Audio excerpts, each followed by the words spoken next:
waiting for you. Now, another thing is hosting.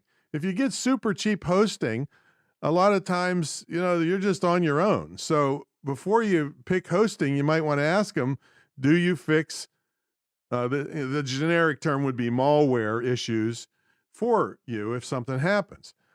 And some will, some won't. Some will sell you a big package to do it if you need it. Some will call it managed hosting.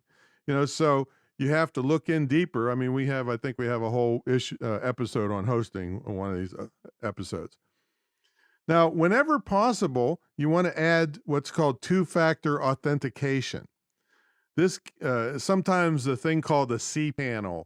If you have one of those for your website, it makes it easier for non-techie people to do stuff on your website. I think it was invented by techies who got sick of fielding calls for easy stuff. But anyway, whenever you can you use two-factor authentication. And what that means is somebody even had your user ID and password, they still couldn't get into your site unless they had access to your telephone number and your smartphone. You can't log in without it. So that's an extra layer of security. And also protect your own darn computer. And you think, well, what's that got to do with my website? Well, it has a lot to do with your website, because if you don't have antivirus software up to date and effective firewall, then some of the viruses are intended to steal your login details and send them to somebody else, or just grab them and use them themselves.